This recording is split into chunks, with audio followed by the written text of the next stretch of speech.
Hello बच्चों। आज हम वे ऑप्टिक्स ये टॉपिक स्टार्ट करने वाले हैं। बहुत इंपॉर्टेंट टॉपिक है और थोड़ा कंपैरेटिवली इजी टॉपिक है। तो इस वीडियो में हम बेसिक कंसेप्ट्स देखेंगे फर्स्ट वीडियो में। उसके बाद हम नेक्स्ट वीडियो में हम wave theory of light, interference of light, polarisation, diffraction. ठीक है, तो चलो स्टार्ट करते हैं। हम बेसिक कंसेप्ट से स्टार्ट करते हैं। ओके, देखो सबसे पहले हम देखते हैं ऑप्टिक्स क्या होता है। ऑप्टिक्स से स्टार्ट करते हैं। ऑप्टिक्स क्या होता है? Optics is a branch of physics which deals with the study of light. तो सिंपल हम इसमें लाइट का स्टडी करते हैं। Study of light, study of light. ठीक है, अब ऑप्टिक्स के दो ब्रांचेस है, मेन दो ब्रांचेस है। एक है ray optics and second one is wave optics. Ray optics and way optics. अब रे में हम क्या करते हैं? रे ऑप्टिक्स में हम क्या करते हैं? लाइट का रे नेचर स्टडी करते हैं, रे नेचर ऑफ लाइट। अब देखो 9-10 में अपने जो रे डायग्राम्स वगैरह ड्रॉ किए हैं वो सब वैसे हम रे ऑप्टिक्स में भी देखा है हमने। तो रे नेचर मीन्स लाइट को हम ऐसे दिखाते हैं। और वेव ऑप्टिक्स में क्या करते हैं? वेव ऑप्टिक्स में लाइट का हम वेव नेचर स्टडी करते हैं। वेव नेचर मीन्स लाइट को एज अ वेव कंसिडर करके, ऐसे वेव कंसिडर करके हम उसका स्टडी करेंगे। ठीक है एक ही बात, लाइट है एक ही। कुछ जगह पर हम उसको रे नेचर स्टडी करते हैं उसका, कुछ जगह पर वेव नेचर स्टडी करते हैं। ठीक है, अच्छा लाइट क्या है? Light, light what is light? Light it is energy, ये एनर्जी है।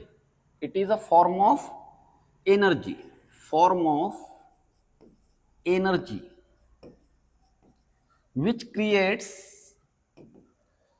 creates sensation of vision, sensation of vision means ये लाइट की वजह से हम देख पाते हैं। अगर लाइट नहीं होता तो हम देख नहीं पाते। अगर मान लो कहीं पर लाइट है ही नहीं तो लाइट को हम कोई ऑब्जेक्ट हम देख ही नहीं सकते। उसमें भी हम रिफ्लेक्शन की वजह से देख पाते हैं कोई भी ऑब्जेक्ट को। ओके ठीक है, लाइट क्या है फिर? Light is a form of energy which creates the sensation of vision. Light को हम बेसिकली दो टाइप के लाइट स्टडी करते हैं। एक होता है monochromatic light, monochromatic, monochromatic light. Monochromatic light means इसमें क्या होता है? सिंगल वेवलेंथ होता है, single type of wavelength, single type of wavelength. Means देखो एक ही वेवलेंथ नहीं होती, मीन्स बहुत सारे वेवलेंथ, बहुत सारे वेव्स हो गए, लेकिन सबकी वेवलेंथ एक जैसी होगी। अब ये वेवलेंथ वगैरह क्या है हम डिटेल में बाद में स्टडी करते हैं इसी टॉपिक में। There is no perfect monochromatic light, monochromatic light होता ही नहीं है। नियर अबाउट, नियर अबाउट हम सोडियम लाइट ले सकते हैं। सोडियम लाइट, सोडियम लाइट इसमें भी देखो दो टाइप के वेवलेंथ होते हैं, 5896 एंगस्ट्रॉम और 5890 एंगस्ट्रॉम। इनका हम एवरेज ले लेते हैं 5893 ले लो, सपोज 93 एंगस्ट्रॉम। अब देखो ये एंगस्ट्रॉम वर्ड आने वाला है, बार बार वर्ड आएगा एंगस्ट्रॉम, तो ये हमको पता होना चाहिए। 1 एंगस्ट्रॉम मीन्स 10 पावर -10 मीटर। ठीक है, इसको हम अगर वैल्यू एंगस्ट्रॉम में गिवन होगी तो उसको हम मीटर में कन्वर्ट करेंगे। चलो इसको अगर नैनोमीटर में कन्वर्ट करना रहा तो क्या करेंगे? 1 एंगस्ट्रॉम को अगर नैनोमीटर में लिखना है हमको, नैनोमीटर मीन्स क्या? देखो ये पता है हमको 1 angstrom equal to 10 power -10 metre. Nano means 10 power -9 metre. ठीक है, 10 पावर -9 को ऐसे लिख लो, ये 10 को ऐसे लिखो 1, इसको स्प्लिट अप कर दिया। अब ये जो 10⁻⁹ है इसको लिखेंगे हम नैनोमीटर, और ये 10⁻⁻1 नैनोमीटर। तो इसको हम ऐसे भी लिख सकते हैं 10⁻⁻1 नैनोमीटर। चलो मैं आपको एक होमवर्क देता हूं।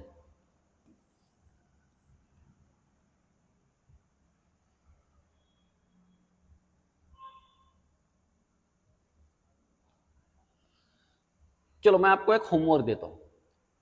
1 एंगस्ट्रॉम को अभी नैनोमीटर में जैसे लिखा हमने, वैसे इसको लिखना है माइक्रोमीटर में, इसको लिखना है मिलीमीटर में, सेंटीमीटर और पिकोमीटर, फेम्टोमीटर। ठीक है, एक थोड़ी सी हेल्प कर देता हूं मैं। Micro means 10⁻⁶, milli means 10⁻⁻3, centi means 10⁻⁻2, pico 10⁻⁻12, femto या फर्मी भी बोलते हैं इसको 10⁻⁻15। तो एक अच्छे से इसको प्रैक्टिस कर लो, ठीक है, थोड़ा वर्कआउट हो जाएगा माइंड का, है ना। तो हाँ, कहाँ थे हम? Monochromatic light. Monochromatic light mean single type of wavelength. इसका एक क्लोज एग्जांपल हम सोडियम लाइट ले सकते हैं, या फिर लेजर लाइट ले सकते हैं, लेजर, या फिर एलईडी लाइट भी ले सकते हैं, एलईडी लाइट एमिटिंग डायोड से। ये सेमीकंडक्टर में आने वाला है हमको टॉपिक, ठीक है। तो ये है मोनोक्रोमेटिक लाइट, ओके। तो और दूसरा कौन सा टाइप होता है? दूसरा टाइप का लाइट होता है, दूसरा हम कंसिडर करते हैं non monochromatic light. Non monochromatic light, ठीक है। अब नॉन मोनोक्रोमेटिक लाइट, इसका best example sunlight, the light which consist of multiple type of wavelength. बहुत सारे वेवलेंथ हो सकते हैं इसमें, तो इसका बेस्ट एग्जांपल ले सकते हैं हम सनलाइट। सनलाइट में 7 कलर्स होते हैं। 7 कलर कौन कौन से? Red, orange, yellow, green, blue, indigo, violet. अब इसका एक अप्रोक्सीमेट रेंज याद रखना है आपको। रेड कलर की अप्रोक्सीमेट 8000 एंगस्ट्रॉम होती है, और वायलेट कलर की वेवलेंथ 4000 एंगस्ट्रॉम होती है। कुछ बुक में इसको 7000 समथिंग देते हैं, इसको 3900 समथिंग दे देते हैं। लेकिन एक सिंपल रेंज अगर याद रखना है तो violet to red 4000 to 8000 angstrom, बीच में के कुछ जरूरत नहीं याद रखने की। तो वायलेट से हम रेड की तरफ अगर गए तो वेवलेंथ इंक्रीज होती है, वेवलेंथ इंक्रीज हो रही है, ये इंक्रीज, और फ्रीक्वेंसी डिक्रीज होती है। कैसे डिक्रीज होती है ये हम देखते हैं बाद में, ठीक है। तो इतना देखो, समझ में आया क्या? बेसिक बातें बता रहा हूं मैं अभी, okay.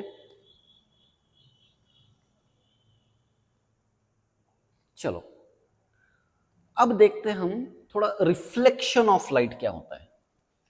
Reflection of light, reflection of light. देखो हम इसमें इस चैप्टर में अब reflection of light ray optics में तो बहुत डिटेल में पढ़ते हैं हम। इसमें हम थोड़ा सा इसको ब्रॉड ही रखते हैं, थोड़ा सा एक इंट्रोडक्टरी टाइप रखते हैं। देखो रिफ्लेक्शन में क्या होता है, ये ऐसे एक रिफ्लेक्टिंग सरफेस है, मान लो रिफ्लेक्टिंग सरफेस, ठीक है। यह है इंसिडेंट रे, इंसिडेंट रे इसको IR बोल देंगे। ये पॉइंट ऑफ इंसिडेंस, यहां पर जहां पर लाइट टच हुआ वो पॉइंट ऑफ इंसिडेंस। और यहां से हम ड्रॉ करते हैं ऐसे परपेंडिकुलर, इसको बोलते हैं हम नॉर्मल। और ये जो एंगल बना यहां पर, ये एंगल को क्या बोलना है? Angle of incidence. ये है नॉर्मल, ठीक है, ये नॉर्मल, और ये एंगल ऑफ इंसिडेंस। अब लाइट यहां से यहां पर आया और ऐसे चला गया, तो ये है एंगल ऑफ रिफ्लेक्शन, और ये है रिफ्लेक्टेड रे, रिफ्लेक्टेड रे, और ये है एंगल ऑफ रिफ्लेक्शन, ठीक है। Angle between normal and reflected रे, तो ये angle of reflection. Angle between incident ray and normal, this is angle of incidence. और ये जो एंगल बना यहां पर देखो, ये जो एंगल है ये थीटा, इसको बोलते हैं हम glancing angle, glancing angle. Okay,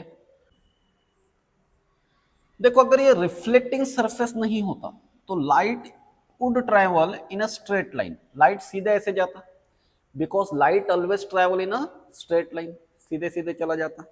but light अभी यहां पर है, यहां पर, तो लाइट इतने एंगल से, ये एंगल से लाइट, देखो ये एंगल से लाइट डेविएट हो गया, तो इसलिए इस एंगल को बोलते हैं angle of deviation. Okay, angle of deviation, ठीक है। ये इसका ओरिजिनल पाथ था और ये प्रेजेंट पाथ है। ओके, तो इसको एंगल ऑफ डेविएशन बोलना है। ये हो गया glancing angle, angle of incidence, angle of reflection. तो अब 9th-10th क्लास में हमने इसके लॉस पढ़े थे। क्या लॉस थे इसके? Laws of reflection. तो याद तो हो गई आपको, फर्स्ट लॉ ऐसे था, देखो, incident ray, normal and reflected ray lie in same plane, एक ही प्लेन में ही है ना। Incident ray, normal, reflected ray, ये बोर्ड के प्लेन में ही है। ऐसे तो नहीं कि इंसिडेंट रे यहां पर है और दूसरा ये वॉल पर है, तब हम उसको डिफरेंट प्लेन बोलते थे। But all this lie in a same plane. Second law ये था, incident ray and reflected ray lie on opposite side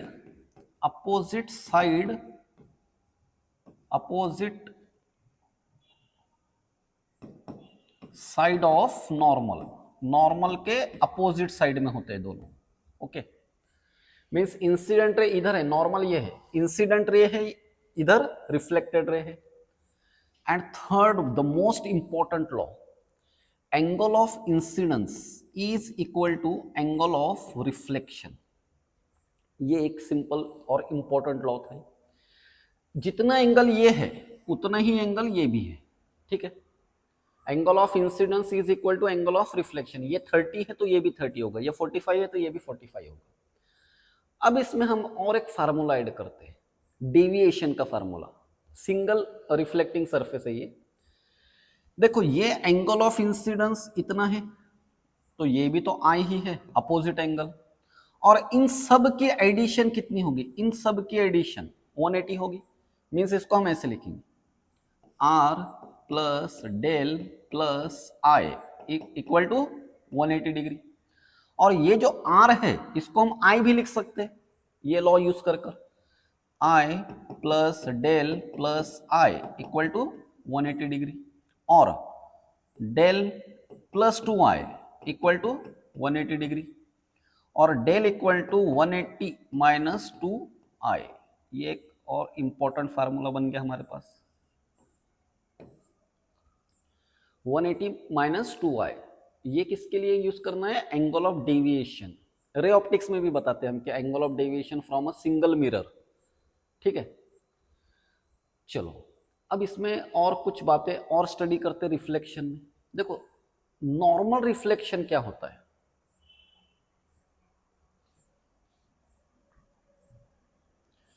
ये सपोज फिर से एंगल ऑफ रिफ्लेक्टिंग सरफेस, ठीक है, रिफ्लेक्टिंग सरफेस। अब रिफ्लेक्टिंग सरफेस कुछ भी हो सकता है ना, कुछ भी। ये आपके लिए बोर्ड रिफ्लेक्टिंग सरफेस है, यहां से लाइट एंटर होकर ये रिफ्लेक्ट होकर आपके आईज में जा रहा है, तो रिफ्लेक्टिंग सरफेस। बेस्ट रिफ्लेक्टर कौन सा है? बेस्ट रिफ्लेक्टर इज सिल्वर, और सिल्वर बेस्ट कंडक्टर भी है इलेक्ट्रिसिटी का, बेस्ट रिफ्लेक्टर भी है और बेस्ट कंडक्टर भी।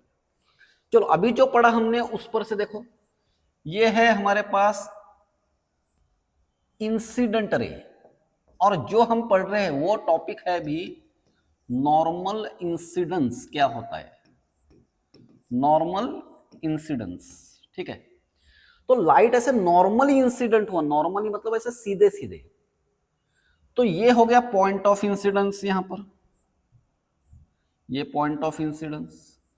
फिर रिफ्लेक्टेड रे भी तो यहीं पर होगा, रिफ्लेक्टेड रे ऐसे जाएगा वापस। देखो ऐसे लाइट इंसिडेंट हुआ, अब जाने को इधर तो कुछ है नहीं, इसको ऐसे घूमेगा, ऐसे घूमेगा, और फिर से यहां पर हमको ये रिफ्लेक्टेड रे मिल गया। अब चलो बताओ यहां पर एंगल ऑफ इंसिडेंस कितना था, एंगल ऑफ इंसिडेंस कितना है बोलो। एंगल ऑफ इंसिडेंस यहां पर डेफिनेशन अप्लाई करो, angle between incident ray and normal. बहुत सारे बच्चों के माइंड में आएगा 90 डिग्री, 90 नहीं है, एंगल ऑफ इंसिडेंस है यहां पर 0, ठीक है। तो एंगल ऑफ रिफ्लेक्शन भी 0 हुआ। ग्लांसिंग एंगल कितना हुआ, ग्लांसिंग एंगल ये है, ये 90 डिग्री। और एंगल ऑफ डेविएशन कितना है सोचो, एंगल ऑफ डेविएशन का भी जस्ट हमने फार्मूला देखा, ये 180 माइनस 2i है ना। तो 180 माइनस 2i फार्मूला से लगा दो, देखो del equal to 180 minus 2i, I कितना है यहां पर 0, तो ये 0 हो गया। फिर तो एंगल ऑफ डेविएशन कितना हो गया 180 degree, angle of deviation is 180 degree. और वैसे भी समझ में आता है, देखो लाइट ऐसे जा रहा है, ऐसे यहां तक आ गया, और लाइट ऐसे बेंड हुआ और घूमा और वापस गया, तो ये देखो पेन का एंगल कितना बन रहा है 180 डिग्री बन रहा है ना। तो ये नॉर्मल इंसिडेंस अगर लाइट हो रहा है तो ये बातें ख्याल में रखो। अब यहां पर एंगल ऑफ डेविएशन देखो कितना है 180 डिग्री है, इसका मीनिंग क्या हुआ, नॉर्मल इंसिडेंस में क्या क्या होता है। देखो नॉर्मल इंसिडेंस में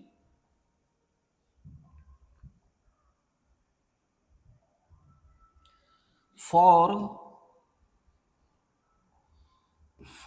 नॉर्मल इंसिडेंस, अगर लाइट नॉर्मली इंसिडेंट हो रहा है तो क्या क्या बातें याद रखनी है। देखो फॉर नॉर्मल इंसिडेंस ये तो सब है ही, एंगल कितने से लाइट बेंड हुआ 180 डिग्री से, मींस इसको बोलते हैं phase, phase changes by 180 degree, phase changes by 180 degree. Phase means हमेशा याद रखना, फेज मींस एंगल, एंगल के बारे में बात कर रहे हैं हम, ठीक है। तो नॉर्मल रिफ्लेक्शन में ये समझने के लिए, क्योंकि पिछले डायग्राम में हमको ये समझ में नहीं आती बातें, इसलिए हम नॉर्मल इंसिडेंस से समझ रहे हैं कि फेज एंगल कितना होता है, हमेशा 180 डिग्री होता है। इसमें क्या क्या चेंज होता है, क्या नहीं चेंज होता है। देखो इन रिफ्लेक्शन वेलोसिटी जो होती, वेलोसिटी, एक्चुअली वेलोसिटी की जगह पर हम वर्ड यूज कर सकते हैं यहां पर स्पीड। अब अगर एग्जैक्टली वेलोसिटी का मीनिंग लिया तो डायरेक्शन तो चेंज हुआ ना, तो वेव ऑप्टिक्स में वेलोसिटी और speed in the same sense ले सकते हैं। एक्चुअल अगर बोलना है तो स्पीड ही बोलेंगे हम उसको। Speed of light no change, change नहीं हुई, स्पीड चेंज नहीं हुई।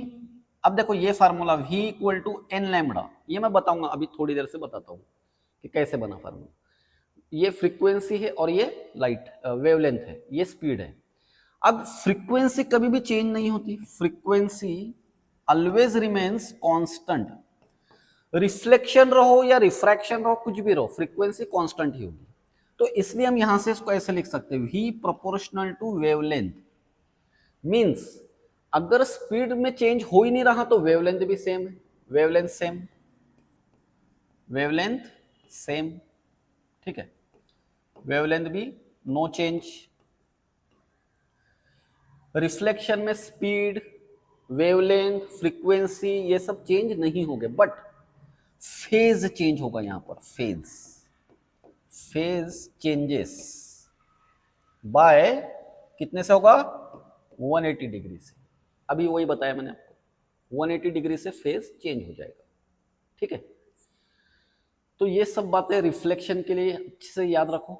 इसका हमको देखो अभी हम इसको वेव ऑप्टिक्स जो चैप्टर टॉपिक यूनिट पढ़ रहे हैं उसके हिसाब से हम इसको थोड़ा ऊपर स्टडी कर रहे हैं। ये बहुत डिटेल में हमने रे ऑप्टिक्स में स्टडी किया है, ठीक है। चलो तो ये हो गया रिफ्लेक्शन ऑफ लाइट, तो ये सब बातें अच्छे से नोट डाउन कर लेना है। रिफ्रैक्शन ऑफ लाइट, इसको भी हम थोड़ा ऊपर ऊपर ही स्टडी करेंगे, क्योंकि ये टॉपिक भी हमने रे ऑप्टिक्स में अच्छे से पढ़ लिया है या पढ़ने वाले हैं। Refraction of light, refraction of light, refraction of light में क्या होता है देखो, रिफ्रैक्शन में ऐसे एक सरफेस है, ये रिफ्रैक्टिंग सरफेस बोल देंगे हम इसको, रिफ्रैक्टिंग सरफेस। जैसे ये ग्लास हो सकता है, वाटर सरफेस हो सकता है, तो ये रिफ्रैक्टिंग सरफेस हो गया। अब ये यहां पर इंसिडेंट रे आ गया, ये इंसिडेंट रे, ये हमारा पॉइंट ऑफ इंसिडेंस, इसमें से नॉर्मल ड्रॉ कर दिया। देखो रिफ्रैक्शन में क्या होता है, मिनिमम दो मीडियम होते हैं, इसमें दो मीडिया होना चाहिए। रिफ्लेक्शन में क्या था, लाइट जिस मीडियम में इंसिडेंट हुआ उसी मीडियम में पीछे वापस चला गया। बट इसमें मिनिमम दो मीडियम होते हैं। ये है angle of incidence, light would travel in a straight line. Light अगर ये सरफेस नहीं होता तो लाइट स्ट्रेट लाइन में जाता, okay. But when light, suppose ये मीडियम 1 ले लेते हैं हम, मीडियम 1 और मीडियम 2, इसको बोल देते हैं हम रेयरर मीडियम, रेयरर, और ये हो गया डेंसर मीडियम। अब रेयरर और डेंसर मीडियम का मीनिंग क्या, देखो ये कंपैरेटिव टर्म्स है। रेयरर मीडियम, सपोज मान लो रेयरर मीडियम मतलब जिसमें जो मीडियम में एटम्स मॉलिक्यूल ऐसे दूर दूर है उसको हम रेयरर मीडियम बोलेंगे।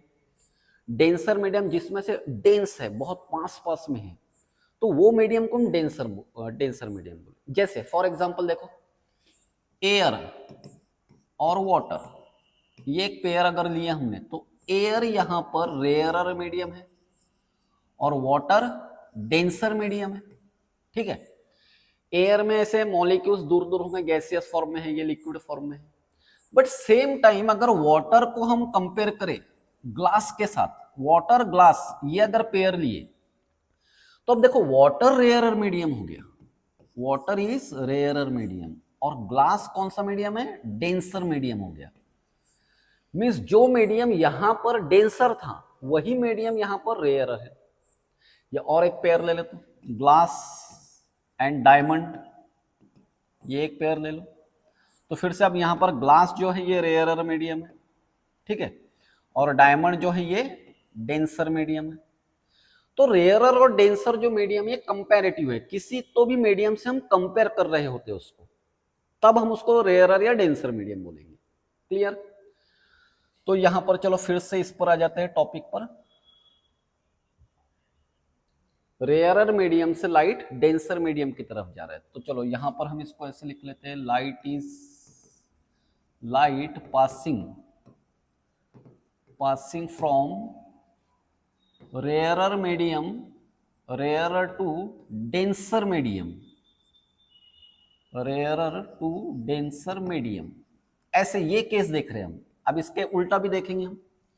तो क्या क्या होता है यहां पर देखो, light passing through from rarer to denser medium. तो सबसे पहले यहां पर लाइट देखो इधर बेंड हो जाएगा, लाइट इस तरफ बेंड होगा, तो ये है रिफ्रैक्टेड रे, रिफ्रैक्टेड रे, और ये है एंगल ऑफ रिफ्रैक्शन। अब यहां पर इसको रिफ्रैक्शन वर्ड यूज करते हैं ना। अच्छा इसमें देखो एंगल ऑफ डेविएशन देखो कहां पर है, ये है एंगल ऑफ डेविएशन, ये डेल, ठीक है, क्योंकि स्ट्रेट ओरिजिनल पाथ लाइट का ये था और अभी प्रेजेंट पाथ लाइट का ये है, तो ये हो गया एंगल ऑफ डेविएशन। अब यहां पर हम देखो इसको ऐसे पॉइंट वाइज याद रखते हैं। When light is passing from rarer to denser medium, सबसे पहले पॉइंट हम ऐसे याद रखेंगे इसको,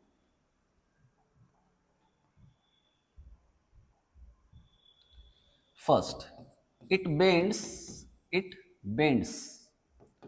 टूवर्ड्स नॉर्मल, नॉर्मल की तरफ बेंड हो जाएगा, नॉर्मल की तरफ बेंड हुआ। दूसरा point, angle of incidence is less than angle of refraction. देखो यहां पर दिखना भी चाहिए डायग्राम में, angle of incidence is less than angle of refraction, ठीक है। थर्ड पॉइंट, स्पीड, लाइट की स्पीड क्या होती है? लाइट की स्पीड देखो, एक एग्जांपल लेते हैं इसको। सपोज एक मार्केट प्लेस है, या पहले ऐसे लेते हैं ग्राउंड प्लेस है, ग्राउंड, एक ग्राउंड है, ग्राउंड में, ground means rarer medium, number of people बहुत कम हो गए वहां पर, उसके ही साइड में, उसके ही बाजू में मार्केट प्लेस है। तो अगर आपको बोले you have to run, run दौड़ना है, ग्राउंड से मार्केट में दौड़ना है, तो स्पीड क्या होगी? स्पीड डिक्रीज हो जाएगी। यहां पर भी सेम वैसे ही होगा, रेयरर मीडियम से लाइट डेंसर मीडियम में जा रहा है तो स्पीड डिक्रीजेस। स्पीड डिक्रीज हुई तो फिर वेवलेंथ भी डिक्रीज होगी, wavelength, okay. Wavelength also decreases because speed is directly proportional to wavelength, but frequency remains constant, frequency constant होगी, है ना, फ्रीक्वेंसी चेंज नहीं होगी कभी। अच्छा, और एंगल ऑफ, यहां पर एंगल ऑफ डेविएशन का फार्मूला बनाएंगे, देखो कैसे। देखो ये एंगल आई है, तो आई का अपोजिट एंगल ये पूरा है, ये पूरा इतना, ये अपोजिट एंगल है, तो r plus del, i minus r equal to del, और del equal to i minus r. तो ये हो गया डेविएशन के लिए फार्मूला, रिफ्रैक्शन, डेविएशन, ठीक है। तो ये पॉइंट अच्छे से नोट कर लो, when light passing from rarer to denser medium, क्या क्या चेंजेस हुए, क्या नहीं हुए? फ्रीक्वेंसी चेंज नहीं हुई, स्पीड डिक्रीजेस, वेवलेंथ डिक्रीजेस, है ना, और एंगल ऑफ डेविएशन, ठीक है। अच्छा, अब हम इसमें सेकंड केस देखते हैं, ठीक है। सेकंड केस ऐसे देखते हैं, light is passing, when light is passing from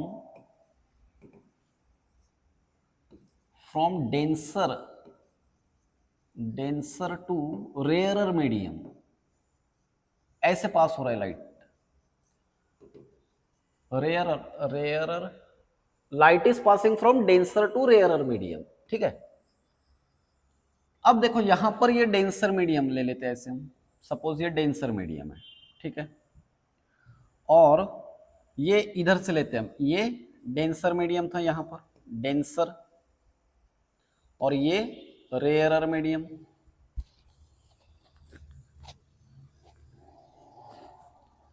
तो अब यहां पर ये हो गया पॉइंट ऑफ इंसिडेंस, इसमें से ड्रॉ करेंगे नॉर्मल ऐसे,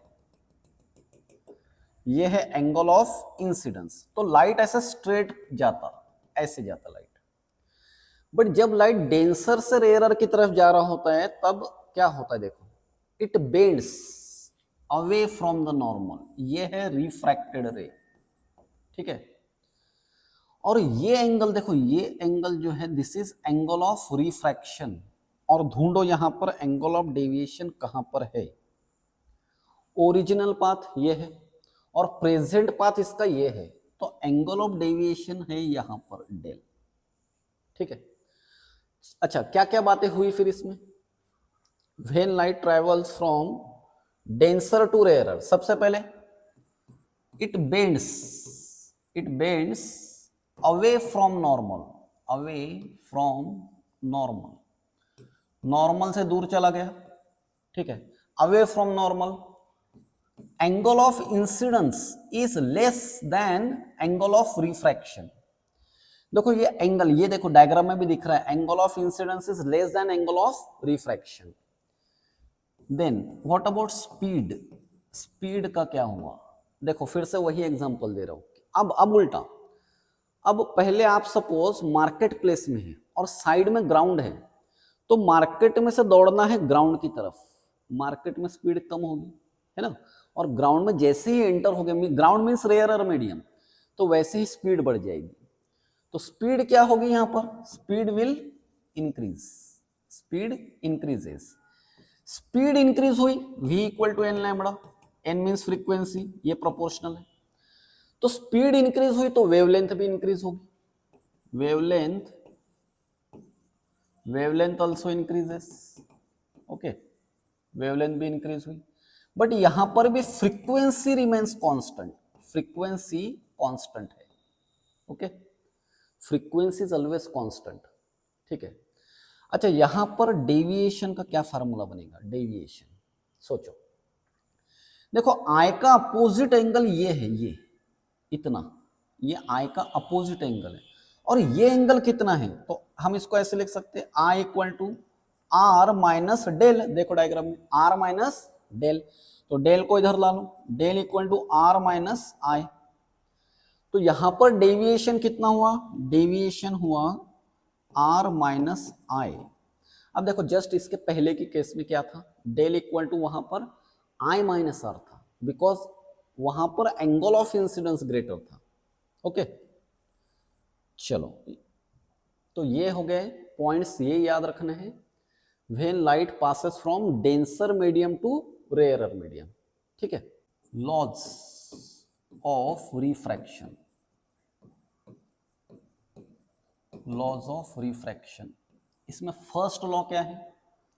first law, incident ray normal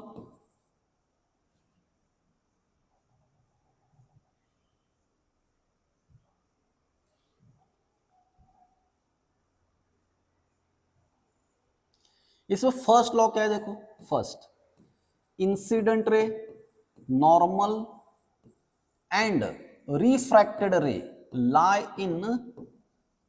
in same plane, एक ही प्लेन में है, एक ही प्लेन में।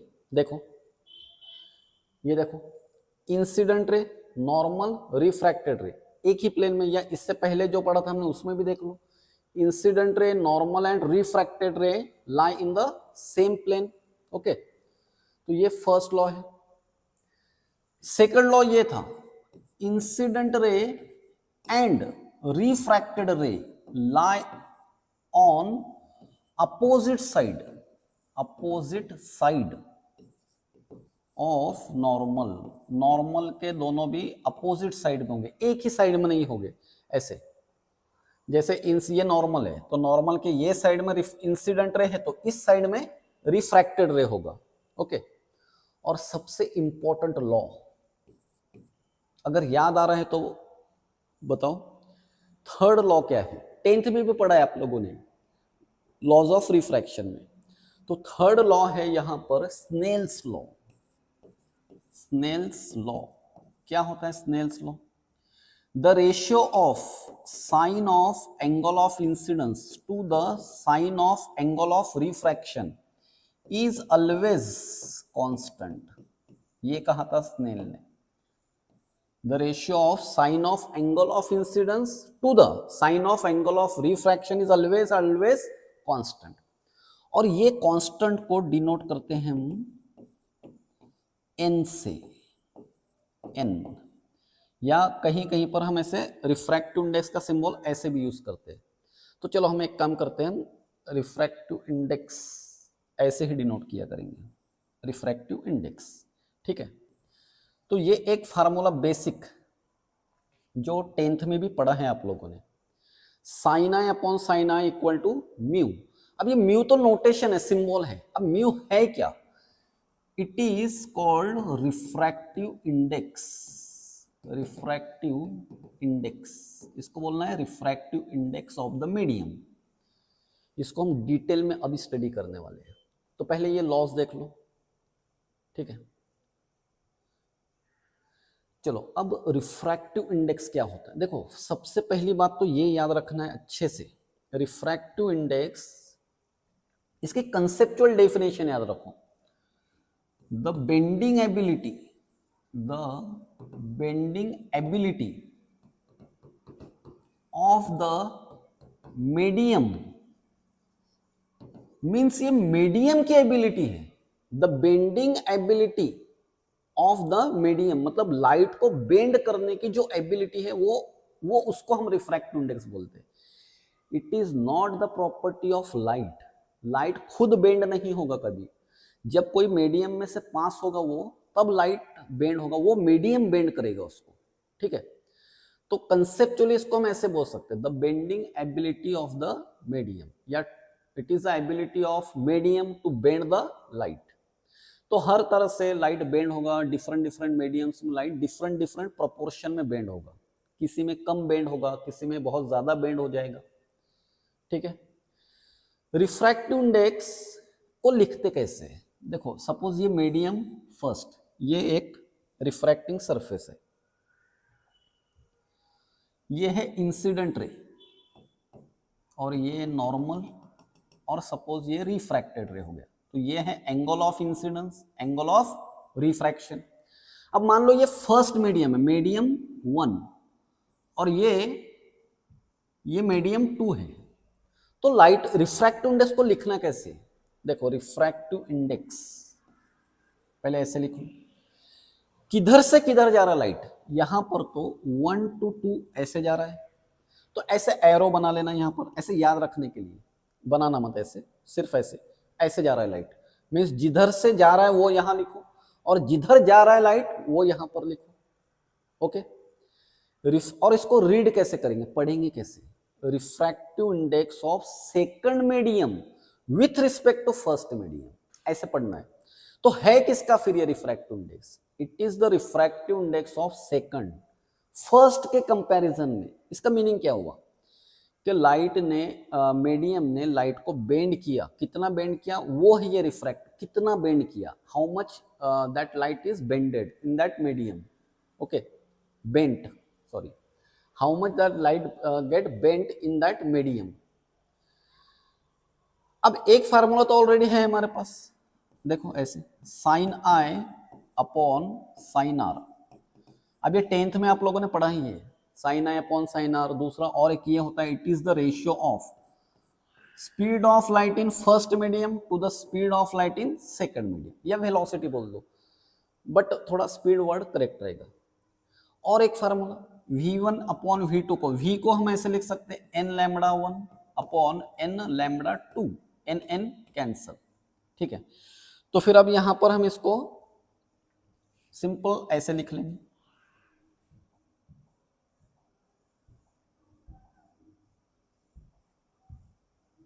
Lambda 1 upon lambda 2। इसके और भी बहुत सारे फार्मूले हैं, रे ऑप्टिक्स में पढ़े हमने, है ना। तो अभी तो वे ऑप्टिक्स में सिर्फ इतना याद रखना है आपको, refractive index equal to sine I upon sine R, sine I upon sine R, v1 upon v2, lambda 1 upon lambda 2। तो इसको अच्छे से नोट कर लो नोटबुक में। चलो इसके बाद में हम थोड़ा सा बेसिक पहले और एक बार थोड़ा सा, मैं v equal to N lambda बार बार यूज कर रहा हूं ना, तो कैसे बनते फार्मूले, सिंपल सिंपल फार्मूले देख लेते हैं। सपोज ये एक वेव है,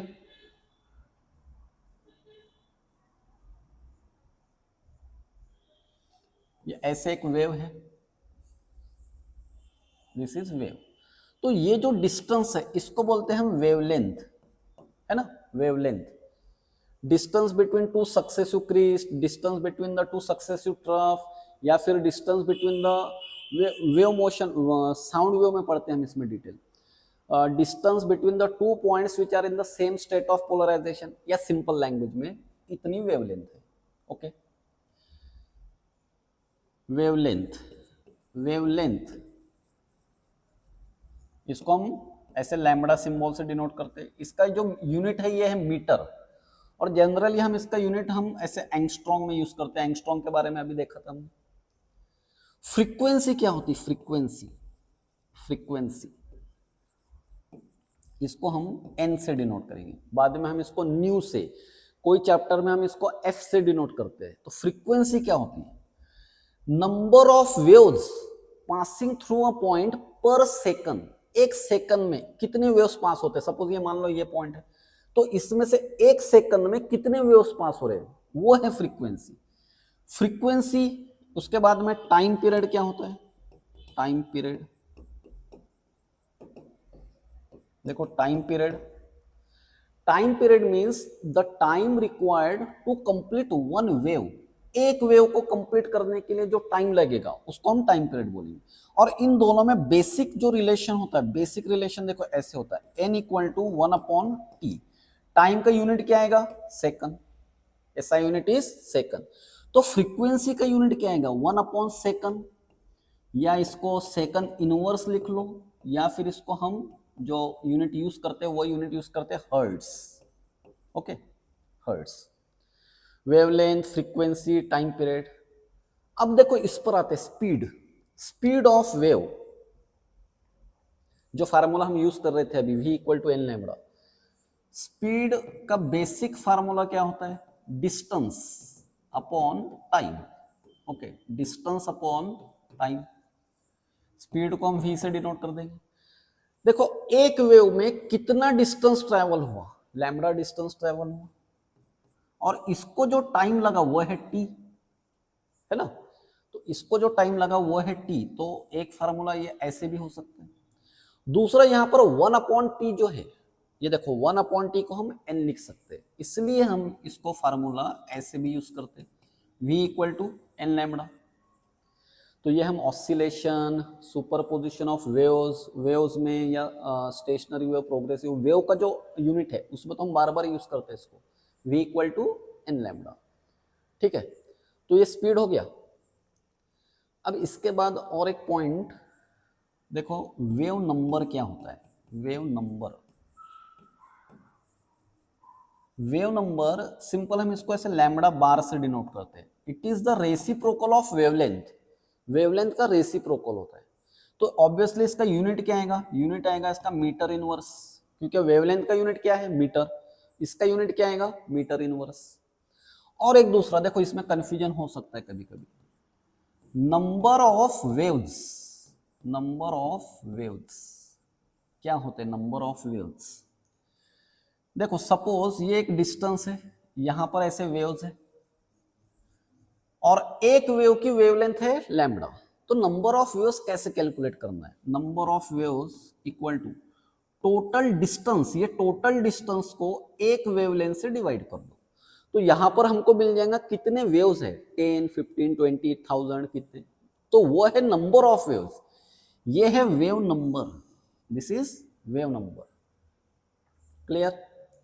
तो ये फिर से बेसिक बातें हैं, वेवलेंथ, फ्रीक्वेंसी, टाइम पीरियड। अब ये इक्वेशन समझ में आ गया, v equal to N lambda, बार बार यूज कर रहे हैं हम इसको, wave number, number of waves. Okay, चलो हम फिर से उसी पॉइंट पर आते हैं, रिफ्रैक्टिव इंडेक्स। रिफ्रैक्टिव इंडेक्स अभी जस्ट बताया था मैंने, रिफ्रैक्टिव इंडेक्स क्या है? Refractive index is the bending ability of medium.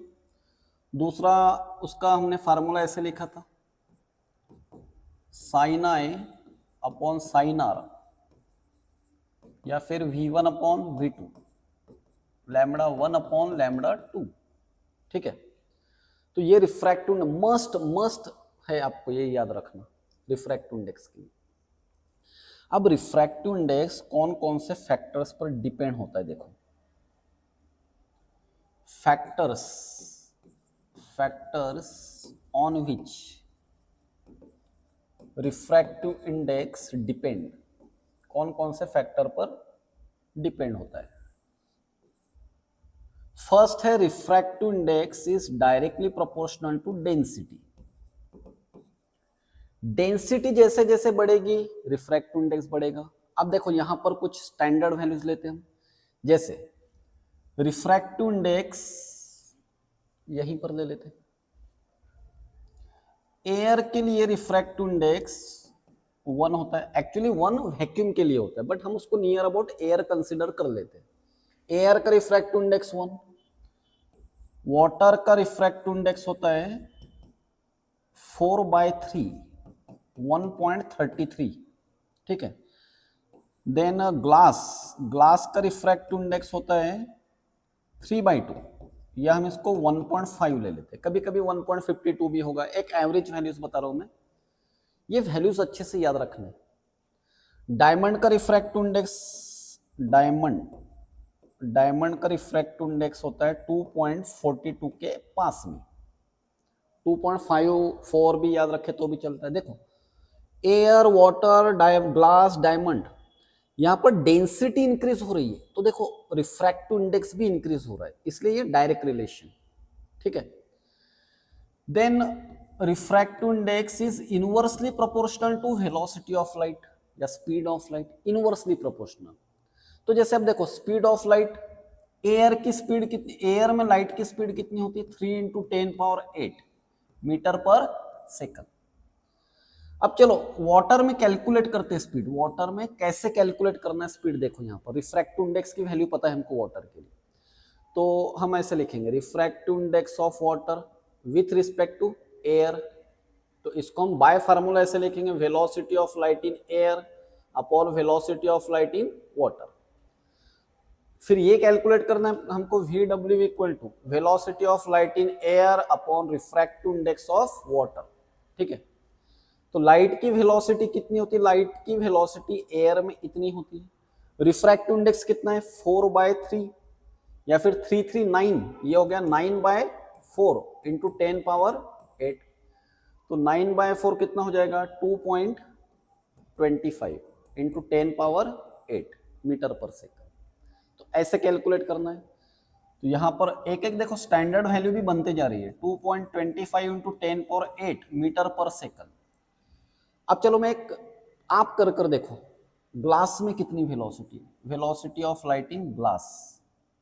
तो वीडियो को पॉज करो और ये ट्राई करो, ग्लास में कितनी वेलोसिटी है। ठीक है,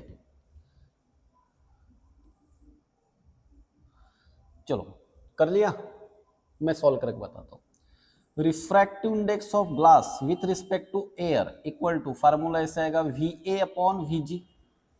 तो हमको VG कैलकुलेट करना है, तो ये ऐसा आएगा VA upon refractive index of glass, ये है 3 × 10⁸ और इसकी वैल्यू होती है 1.5। 1.5 का डबल मीन्स यहां पर आ जाएगा 2 × 10⁸ मीटर पर सेकंड। ठीक है, तो यहां पर ग्लास में 2.2 × 10⁸ मीटर पर सेकंड। ठीक है, ऐसे ही अब सपोज डायमंड की तो इतनी जरूरत नहीं होती हमको, तो भी डायमंड में कैलकुलेट कर लेना है। Velocity of light in diamond कितनी होती है, इसमें कमेंट करके बताना है आंसर, नियर अबाउट भी बताए तो चलेगा, इससे तो कमी होगी थोड़ी, है ना, क्योंकि डेंसर मीडियम है। तो अब देखो यहां पर क्या लिखा था हमने, refractive index is inversely proportional to speed of light. Speed बढ़ रही है, speed air water glass, speed decrease हो रही है, स्पीड डिक्रीज हो रही है, बट रिफ्रैक्टिव इंडेक्स देखो, एयर का रिफ्रैक्टिव इंडेक्स 1, वाटर का रिफ्रैक्टिव इंडेक्स 1.33, ग्लास का रिफ्रैक्टिव इंडेक्स 1.5, इसका भी, इसमें भी स्पीड थोड़ी कम आ जाएगी। तो स्पीड देखो, स्पीड डिक्रीज हो रही है तो रिफ्रैक्टिव इंडेक्स इंक्रीज हो रहा है, या फिर इधर से देखो रिफ्रैक्टिव इंडेक्स इंक्रीज हो रहा है, स्पीड डिक्रीज हो रही है, तो ऐसे रिलेशन। फिर और इसी को हम ऐसे भी लिख सकते हैं, refractive index V equal to n lambda लिख लिया और n को कांस्टेंट प्रोपोर्शनलिटी साइन में ले लिया, इनवर्सली प्रोपोर्शनल। देन अगेन एक point, refractive index is inversely proportional to temperature. ठीक है, तो ये पॉइंट्स अच्छे से याद रखो। जिसकी वेवलेंथ सबसे ज्यादा होगी उसका रिफ्रैक्टिव इंडेक्स सबसे कम होगा, मींस रेड कलर का रिफ्रैक्टिव इंडेक्स सबसे कम होगा, बेंड कम होगा रेड कलर। इसलिए जो दूर से सिंबल वगैरह जो होते हैं हमको, जैसे डेंजरस सिंबल है या फिर कुछ सिग्नल्स है, तो वो रेड कलर में लिखते हैं, रेड कलर कम बेंड होता है ना। उसमें स्कैटरिंग का भी एक कंसेप्ट आ जाता है कि स्कैटरिंग कम होती है रेड कलर की। ओके, चलो और कुछ बातें रिफ्रैक्टिव इंडेक्स के बारे में देखते हैं। एब्सोल्यूट रिफ्रैक्टिव इंडेक्स किसको बोलते हैं, एब्सोल्यूट रिफ्रैक्टिव इंडेक्स। देखो हम जब भी रिफ्रैक्टिव इंडेक्स ऐसे n या म्यू ऐसे लिखते हैं, सपोज हमने ऐसे लिखा रिफ्रैक्टिव इंडेक्स ऑफ ग्लास और यहां पर कुछ भी नहीं है, मींस यहां पर है एयर। तो अगर दो मीडियम में से एक मीडियम एयर है तो इसको हम एब्सोल्यूट रिफ्रैक्टिव इंडेक्स बोलते हैं। इसको सिंपल हम ऐसे भी लिख सकते हैं, ऐसे, यहां पर कुछ नहीं मींस एयर है, एयर या वैक्यूम, एयर ही लेते जनरली हम। अब रिलेटिव रिफ्रैक्टिव इंडेक्स किसको बोलना है, रिलेटिव रिफ्रैक्टिव इंडेक्स। देखो सपोज ऐसे लिखा मैंने रिफ्रैक्टिव इंडेक्स ऐसे, ठीक है। अच्छा इसको पढ़ेंगे कैसे, refractive index of glass with respect to water. ठीक है, तो ये रिलेट हो रहे दो मीडियम अदर देन एयर, है ना। और एक इसमें एक फार्मूला याद रखना, बहुत इंपॉर्टेंट फार्मूला है। थोड़ा वीडियो थोड़ा लेंदी होता जा रहा है इसलिए मैं इसको शॉर्ट में सिर्फ फार्मूला बता रहा हूं। Refractive index of glass with respect to water है, तो इसको हमेशा क्या करना है, ऐसे लिख लो इसको, refractive index of glass upon refractive index of water. ये नीचे का जो मीडियम है ये ऊपर, ऊपर वाला नीचे, है ना। तो ये एक फार्मूला बहुत काम में आएगा बाद में, इसको याद रख लो। अच्छा छोटा सा एक्सप्रेशन है, बनता है, वैसे भी बाद में लर्न ही करना था उसको, इसलिए मैं डायरेक्ट फार्मूला बता रहा हूँ, ठीक है। तो ये हो गया सब रिफ्रैक्टिव इंडेक्स के बारे में, ओके। तो ये सब हम इस वीडियो में सब बेसिक बेसिक बातें स्टडी कर रहे हैं, ठीक है। चलो अब और एक कंसेप्ट स्टडी करते हैं हम, जो रे ऑप्टिक्स में स्टडी करते हैं, रे ऑप्टिक्स। चलो उसमें एक और बात बता देता हूं, जो रे ऑप्टिक्स में हमने डिटेल में पढ़ा है। तो अगर ये वाला topic critical angle, critical angle और रिफ्रैक्टिव इंडेक्स में ऐसा relation, refractive index equal to 1/sin c। तो ये टॉपिक अगर बहुत क्लियरली समझना है तो रे ऑप्टिक्स में जाना है, प्लेलिस्ट में रे ऑप्टिक्स, उसमें ये वीडियो मिल जाएगा क्रिटिकल एंगल का। और दूसरा है total internal reflection, total internal reflection. इसका तो इतना काम नहीं है हमको, तो भी जब ये पढ़ोगे या जब ये वीडियो देखोगे तब ये भी देख लेना, टोटल इंटरनल रिफ्लेक्शन, ठीक है। चलो लास्ट में हम एक सम अप कर लेते हैं, हमने क्या क्या पढ़ा लास्ट, या हम फार्मूला लिस्ट बना लेते हैं, क्या क्या हमको फार्मूले यूज करने होंगे। सबसे पहले refractive index of medium 2 with respect to 1, v1/v2, या पहले sine I upon sine R लिख लेंगे, sine I upon sine R, फिर v1/v2 और लैम्बडा 1/λ2। ये तो सबसे ज्यादा इंपॉर्टेंट, सब क्वेश्चंस इसी पर बनेंगे। फिर क्या देखा हमने, basic v equal to N lambda use करते जाएंगे, v equal to N lambda. Wave number क्या होता है, it is the reciprocal of wavelength. Number of waves कैसे कैलकुलेट करते हैं, डिस्टेंस अपॉन वेवलेंथ, ठीक है। देन रिफ्रैक्टिव इंडेक्स कौन कौन से फैक्टर पर डिपेंड होता है, it depend directly on density, inversely proportional to speed, inversely proportional to wavelength, और inversely proportional to temperature, okay. ये सब बात है। और एक फार्मूला याद रखो, रिफ्रैक्टिव इंडेक्स और क्रिटिकल एंगल साइन सी, या आईसी भी लिख सकते हैं इसको, क्रिटिकल एंगल, ये याद रखना। इसमें बाद में हम पोलराइजेशन टॉपिक आई थिंक, हाँ उसमें क्वेश्चंस कुछ ऐसे क्वेश्चंस कनेक्ट करते हैं। हाँ दूसरा इंपॉर्टेंट, रिफ्रैक्टिव इंडेक्स के वैल्यूज और स्पीड के वैल्यूज याद रखो।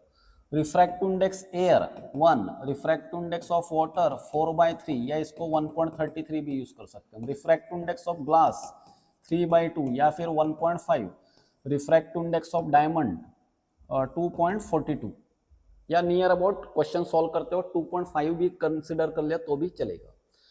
और स्पीड, लाइट के स्पीड इन कम से कम इतने मीडियम में याद होना चाहिए हमको, ठीक है।